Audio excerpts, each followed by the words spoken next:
Good morning, and thank you so much for joining the ShelterBox Year in Review webinar. My name is Kerri Murray, and I serve as president of ShelterBox, and I want to thank all of you for participating. I see many of you on the line, your supporters, your response team members, let's see, your volunteers and ambassadors, so thanks so much for joining.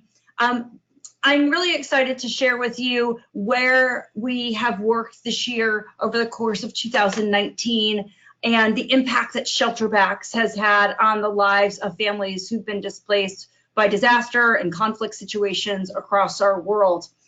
You will have an opportunity to ask questions on the webinar. There is an icon that says questions, and please feel free to type in your questions, and I'll make sure that by the end of the webinar we have answered all of your questions.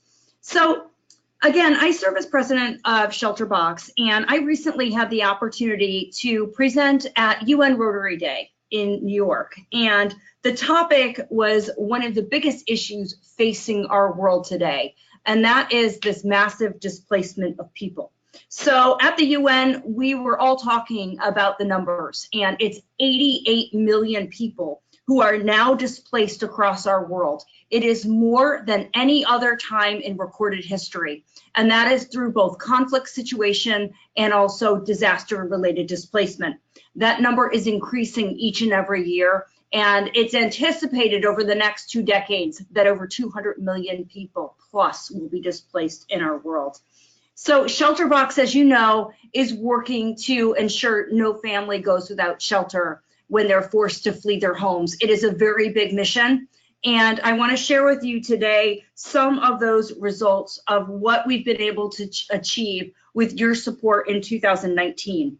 ShelterBox has been deployed literally across the world, and in 2019 alone, we have been able to provide shelter support to over 145,000 people. Those are children, women, and men. Those are some of the most vulnerable people in our planet today. And this is only because of your support. And we're gonna drill in and distill down some of these areas today. I'm gonna talk to you about some of the areas that ShelterBox has been able to make an impact and help provide families the tools to begin their self-recovery. So at a glance, ShelterBox has been working extensively in areas like Syria. So we're going to talk about Syria today. It has been the longest single response in the history of ShelterBox organization.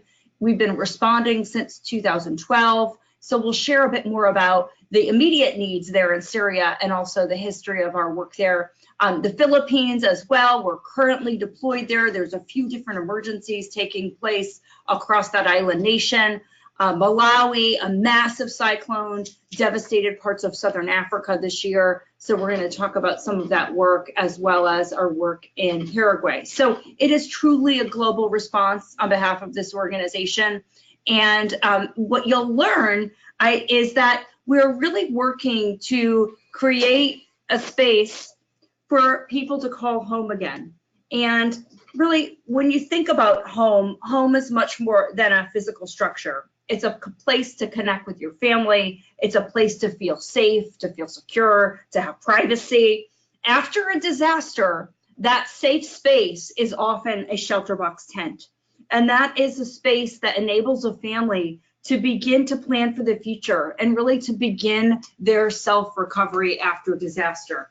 So many of you will know ShelterBox through the standard ShelterBox. It has taken many iterations over the past nearly 20 years. We're about to celebrate our 20th anniversary. And we continue to deploy the box. And so the basic premise is, what do you need to sustain your life if you've lost everything in an instant? And to set up household inside the box is a shelter. It is a family emergency tent that a family will live in for weeks to months, occasionally longer. There are blankets, ground mats, mosquito nets, solar lanterns, water purification, cooking equipment, tool set, and then a children's activity set. And I'm sure you're all very familiar with this piece. But what I'll also share with you today is so much of what we did in 2019 went beyond just deploying a standard ShelterBox. And it was providing really customized solutions to enable a family to really begin the process of rebuilding. So, and here's an example of one of our tents, and this is in Cameroon in a camp called Minawal, which we'll talk about. So Syria is a good example where ShelterBox has had a long-term commitment. We are in right now the 9th year of this civil war. It has led to more than 13 million people, 70% of the population in need of humanitarian assistance. And since we started responding, ShelterBox has provided emergency shelter and supplies to over 250,000 people. Now, this is a consistent conflict situation that has continually displaced people inside of Syria. And so what we are hearing from the beneficiaries we're supporting is that some of these families have been internally displaced in upwards of 10 times. They're literally struggling to survive each and every day. And so we have been working across the country. We have 3 different trusted distribution partners within Syria, but providing everything from what you see here, which in the cold winter months, people are sleeping literally on the ground, something to provide a bit of comfort. So it could be rugs, it's mattresses, it's blankets, it's thermal clothing. And right now we're working in Idlib Governorate. It is an area that has swelled from 1.4 million people to nearly 3 million people over the past year. There's overcrowding in available shelter. It's forcing many people into tents. So really what we've been focused on within Syria is deploying emergency family shelters to families who, one, are on the move. And so sometimes it's tarpaulins, oftentimes it's tents like you see here, but it's to help people who are sleeping in everything from collective centers and camps to sleeping in tundra. And so there is a variety of aid, but right now we're doing something called winterization. And this family is a very good example of that. So it's providing for what will be a very cold winter in Syria. So it is a lot of blankets. It is thermal clothing for children. It is solar lanterns and things that can provide a bit of comfort. So it's seasonal type of kits. And so this is a big piece of our work. I know and I hear from people that there can be some fatigue with Syria, but I'll tell you, this is the worst humanitarian crisis likely of our generation. And these are innocent families who are struggling just to survive each and every day. And it is quiet work that we do. It doesn't often make the headlines, but this long-term sustaining work in Syria is likely the reason that in 2018 and in 2019, ShelterBox was nominated for the Nobel Peace Prize. And that's for really helping to cut through the chaos and provide a semblance of family life and connect and bring people back together, really on what is likely the worst day ever for these families. So another example of some of the work of ShelterBox over the past year, where we focused really on rebuilding as a community, was after Cyclone Idai, which hit Southern Africa. And so this was in March 2019. It is a disaster that caused torrential rain, wind speeds of 100 miles an hour, and it devastated Mozambique, Zimbabwe, and Malawi. And in Malawi alone, there were tens of thousands of people displaced, 100,000 homes damaged or destroyed. As you can see in this photograph, it was a massive, massive disaster that displaced so many families. And so we focused in Malawi. And the reason was a lot of know-how. ShelterBox had responded in 2015 in Malawi, and we had strong partnerships on the ground with local Rotarian partners. So we connected with Rotary. Some of the earliest information that was coming out of the country around the devastation was actually from Rotarians. And many of you will know that ShelterBox is the official project partner of Rotary International in emergencies. And they are truly the tie that binds our ability to do our work, from serving as great information sources to providing volunteers to help train, construct shelters, move materials. And so we focused on what we thought would be an area that would likely be forgotten. And we served 2,000 families, and families whose homes were swept away. And they showed just incredible strength, incredible resilience. And they worked hand in hand with ShelterBox, Rotary, and our partner Habitat for Humanity to build temporary shelters for their families. So this is an example of a distribution. You see families are receiving some humanitarian aid. We deployed nearly 2,000 shelter kits. We supplied water filters. We supplied mosquito nets, lights, blankets, ultimately allowing people a place to call home. And this is the standard shelter kit that ShelterBox deployed in Malawi. It has become an increasingly important part of the work of ShelterBox is how do we scale a response when we have minimal resources and be able to provide the framings and the basic materials to construct a shelter locally. And we did just this in Malawi. We supplied shelter kits. Our teams worked with the local community to utilize local materials, everything from bamboo to corrugated iron to some basic timber to construct these shelters. And ultimately, the impact was massive. And this is an example of one of the beneficiary families. This is Grace and her children, and this is some of the feedback she provided. We were very happy to now have our own place to stay. It means my husband and I can live together as man and wife. So ShelterBox never goes it alone. We are always working on the ground with local partners. And whether it's our Rotarian partners, in this case it was Rotary and Habitat, we are always working hand in hand to make these deployments and these distributions a reality. And I want to share with you this photograph. And in the photograph is Eric on the left. He is the president of the Rotary Club of Malawi. And this is a statement he sent. And for all of our Rotarians out there, I think you should all feel a great sense of pride. It was indeed a great experience to work with ShelterBox. Partnership is great. We've not only walked a mile in reaching out to the many Malawians who faced hardship, but both ShelterBox and Rotary, we restored confidence in the displaced persons that all was not lost.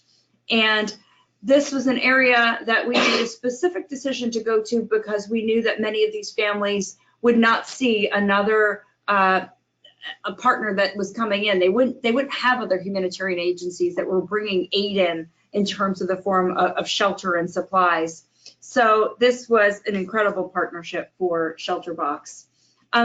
Another area I want to talk about, which has been an increasingly important part of our work, has been in the Lake Chad Basin of Africa. And this has been a massive road to recovery for families who've been displaced along the Lake Chad Basin. So the Lake Chad Basin is made up of a series of countries. It's Nigeria, Niger, Chad, as well as Cameroon.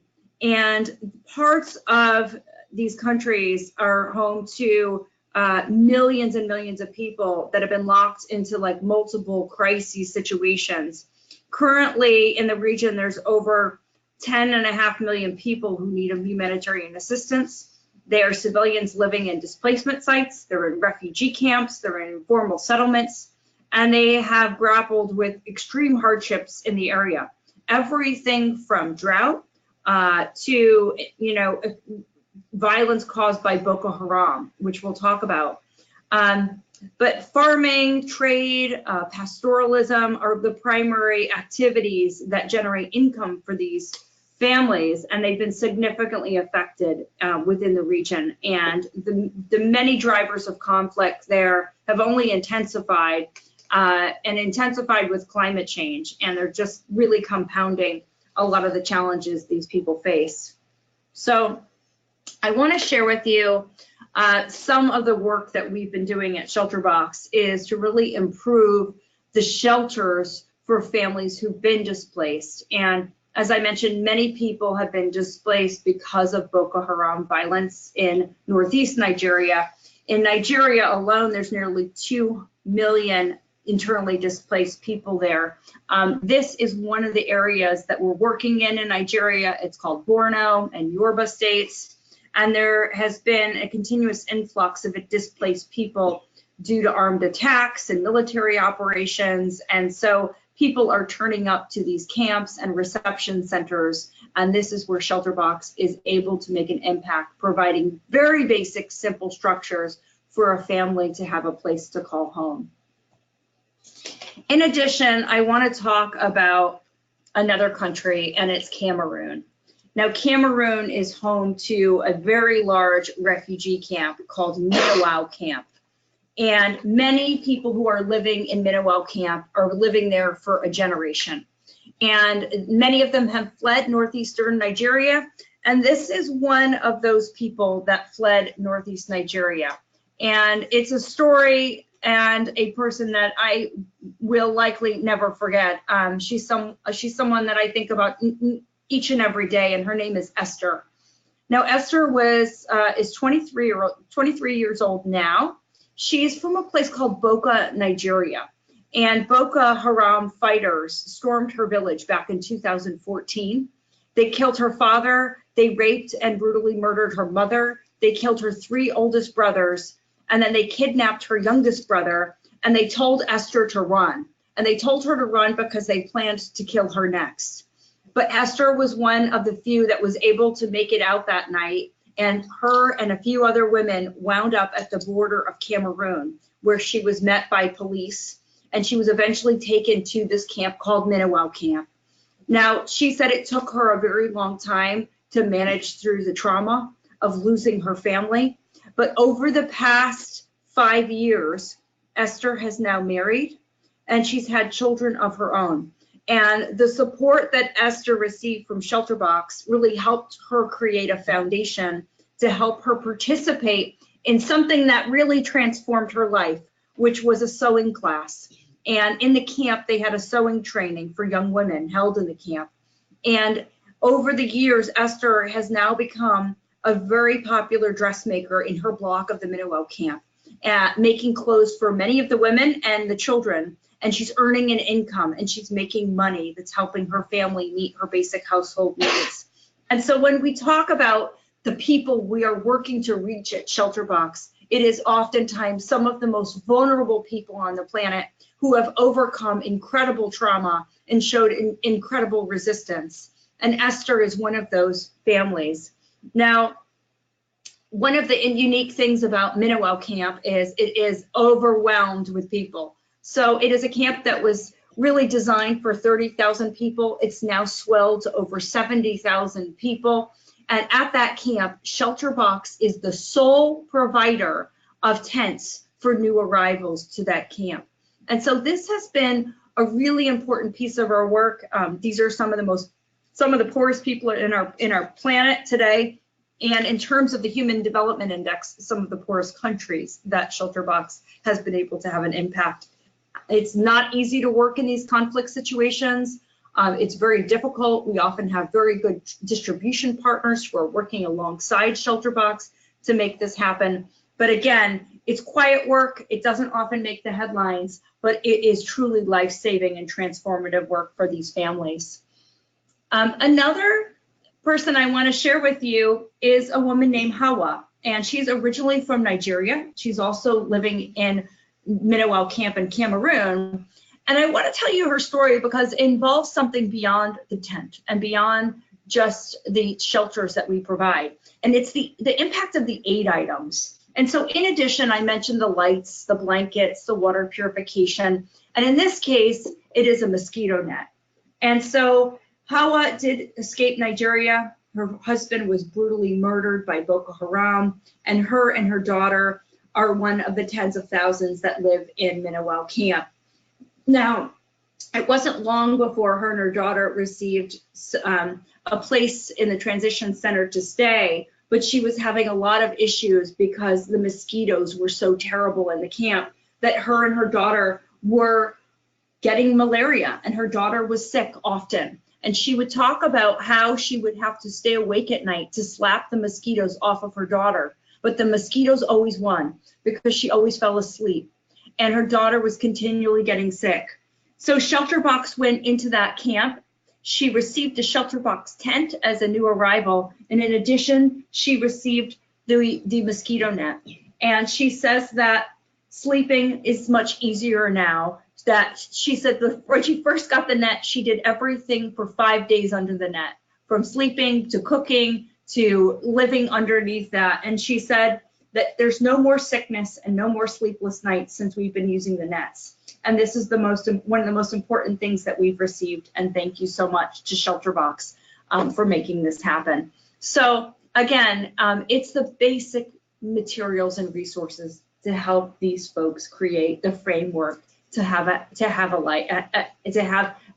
happier and healthier life for their families. So the next piece I want to share with you is an example of really building skills and knowledge. And in many of the places that we're going, there's these types of events and storms can happen continually. So, I want to discuss one of the challenges that we faced in Paraguay and really how we're helping to build for the future. There were very powerful El Nino rains that left over 70,000 people in Paraguay displaced.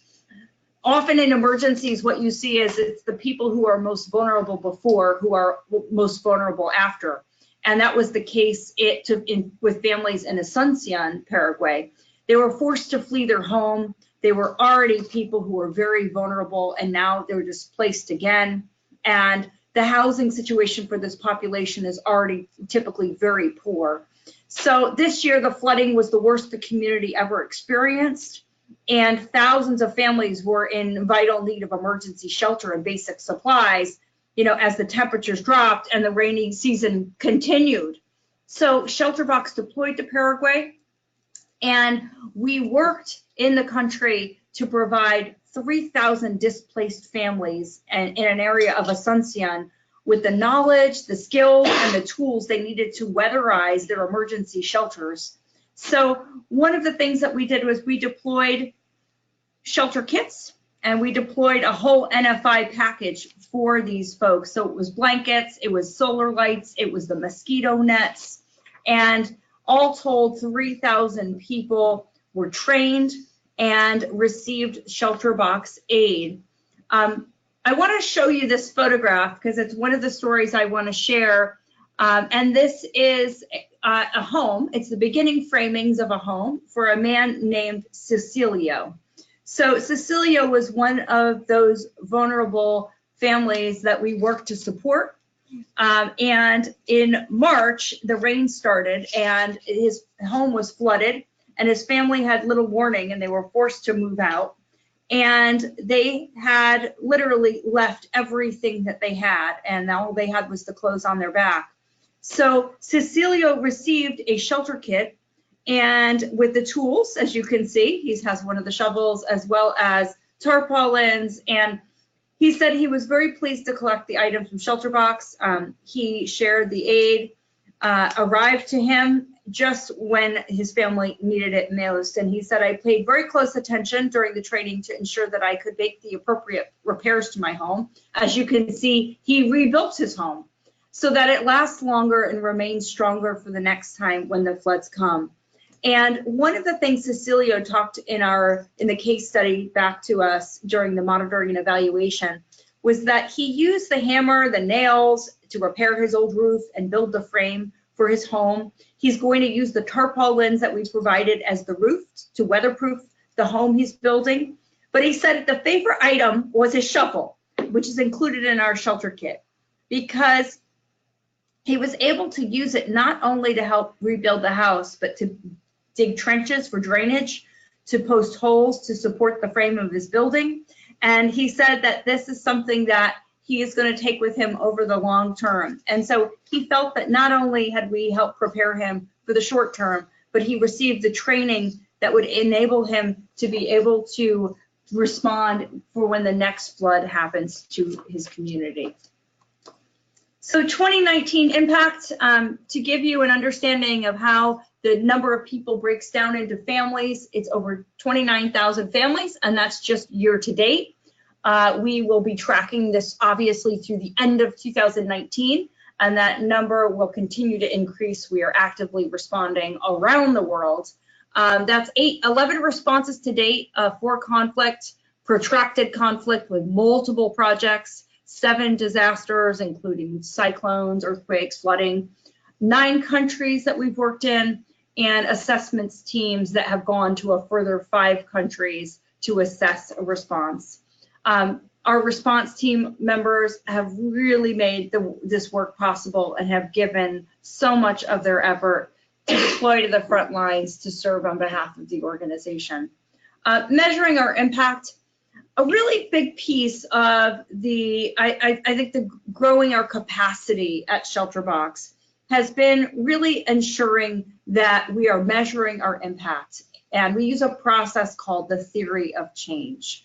And really what we are trying to do is measure really the short-term outcomes that we're looking to ensure are happening in the families that we are serving. So increased protection from the elements, reduce community and household displacement, sustaining family and community life, literally bringing families back together again, reducing stress and anxiety, improving their privacy and dignity. And ultimately, we are working to measure the other impact level changes over the long term. So, strengthening the social structures, the livelihoods are sustained, communities are more resilient in the future to future disasters like we discussed in Paraguay. So we do post-monitoring surveys in all of our responses. And these are just a couple of snippets I want to share with you with some of those impact responses that we're hearing. In one study, 83% of beneficiary respondents agreed that the training on how to construct and use the shelter was useful. 91% claimed that they're now sufficiently sheltered from the elements after receiving shelter materials. 99% said they felt safe and were treated with dignity and respect. And so this is a really important part of us mapping, tracking, and measuring the impact that we have at ShelterBox to be able to go back to our donors with a really high degree of transparency and reflection on the impact that your charitable support has had on the work. A few other things I'd like to mention is we have a really important partnership. It is at the foundation of everything that we do, and that's Rotary. ShelterBox is Rotary International's only project partner in disaster relief. Rotarians are serving around the world on the front lines to enable our work. And as I mentioned to you, I really had the distinct privilege recently of being with the current RI president, Mark Maloney, in New York. And we were there and talking a lot about the current situation with refugees in our world today and the unique impact that ShelterBox and Rotary are able to have working together in really trying to ensure no family goes without shelter. So a huge, huge piece of our work because of Rotary. Another piece I mentioned to you quickly was there are millions of organizations across the world. I want to say over 10 million. There are probably a little over 100 that get nominated each year for something called the Nobel Peace Prize. And both in 2018 and in 2019, ShelterBox was nominated for the Nobel Peace Prize for helping our families that are caught in some of the worst crisis situations in our world and the most extreme conflict zones, including the Lake Chad Basin, Syria. And so we did not win the Nobel Peace Prize, but I think it is really a privilege to just be nominated among the other extraordinary organizations that make that list each year. Another unique thing for ShelterBox was this year, ShelterBox was featured at the Bill and Melinda Gates Discovery Center. There was an exhibit called Design with the 90%. It was about innovative, low-cost design solutions that are helping some of the most vulnerable people on the planet. And it really was a privilege to go into the Gates Center and see a ShelterBox, a shelter kit, one of our school kits on display and showcasing how we're making an impact in our world. So some current activity, I'm sure many of you are wondering, where are we in the world today? Many places. So as I mentioned, the work in Syria There are multiple projects ongoing right now doing winterization kits. A project that is in desperate need of support. That's everything from baby onesies and thermal clothing to solar lanterns and blankets. We are also currently working across the Lake Chad Basin. I mentioned Nigeria and Cameroon.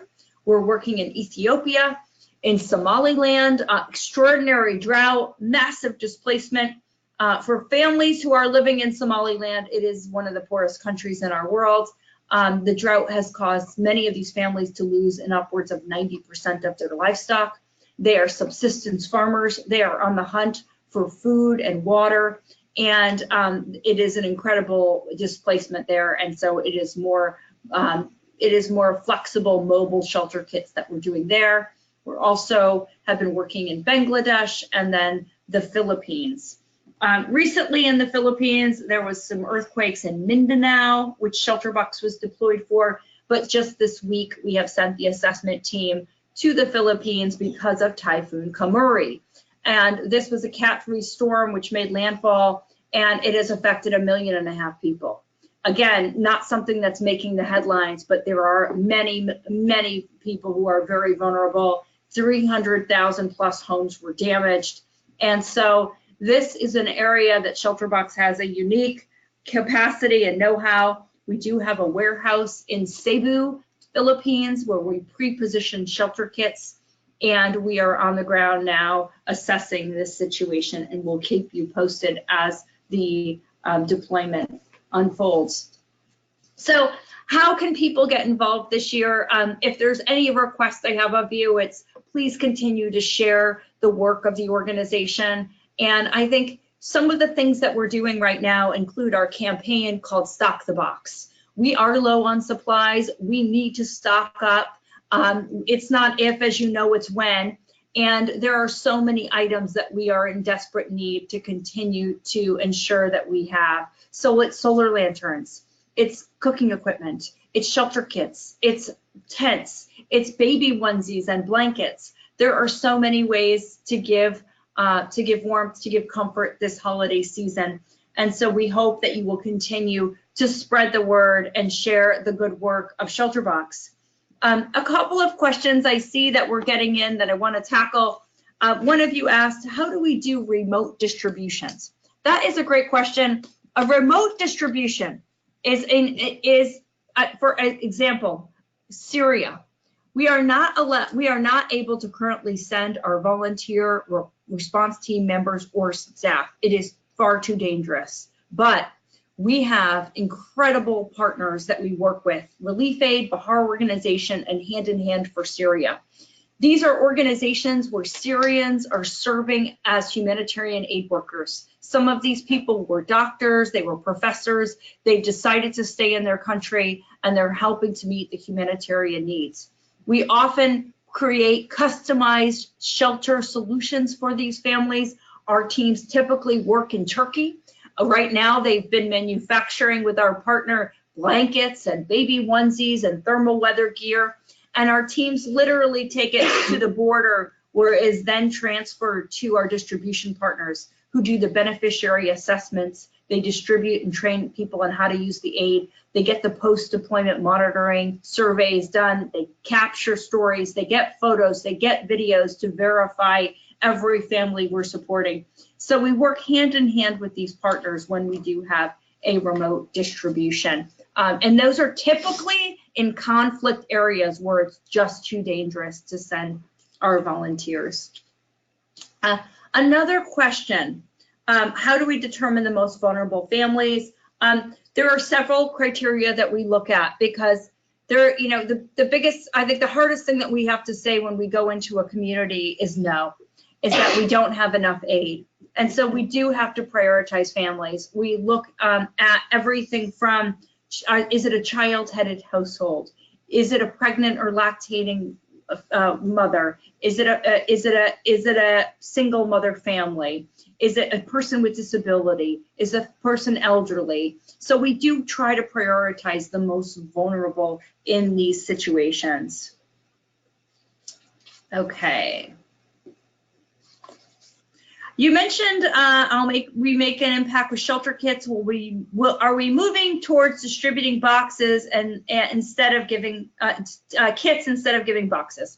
So there has been an increasing need for flexible solutions in these situations that we're going into. There are times when we are not deploying full shelter boxes, that we're deploying instead kits. Many times it makes a lot of sense, particularly in places like the Caribbean, where maybe your home wasn't destroyed, but it was damaged and you lost the roof of your home or the walls of your home. And so we needed to have a flexible solution where we could scale a response and meet the needs. And the shelter kits have really enabled us to do that. There is an infinite number of ways that kit has been utilized. It enables local people to adapt it with what materials they can source locally, whether it's corrugated iron or a mud brick or reeds and straw. So it's a very versatile solution. So the boxes are still a big part of what we're distributing, but the shelter kits have become increasingly important over the years and will continue to be. And it is a much lower cost item. So it enables us a lot of efficiencies and enables us to serve a lot of people, particularly when there isn't a lot of maybe funding for a response, because maybe a lot of people hadn't heard about it. I had a question about donations and around monthly donations. And yes, we do accept monthly donations. You know, we can't do this work without private charitable support. And I think it is incredible the amount of support that we receive globally for this work, but particularly in the US, this country leads the way in terms of contributions to ShelterBox. We do have a program, it is a monthly giving program, and we are so pleased to have people who give regularly and understand that, you know, it's not just on the worst day ever when something breaks the headlines that we need support. We are responding 365 days a year. So thank you to all of you. Every contribution makes an impact at this organization. As a reminder, we do have 4 stars by Charity Navigator. We're platinum on GuideStar. And we are so appreciative of all of the time and the talent, the resources that all of you give to making this global work possible. Okay, so I'm going to check and see if there's any other questions. Someone has asked for a copy of the presentation, and yes, we are happy to make this available. If you would like to get this presentation, we are happy to do that. So yes. I want to say a big thank you to all of you for taking the time out who care so much. So often it's our teams on the front lines that hear from folks like Esther, who I shared with you, her story, and that's a big burden to carry, because it's really all of you that deserve the thanks for caring, for participating in the work of this organization. And it's this global community that's really come together and united around one of the most basic needs that every human has.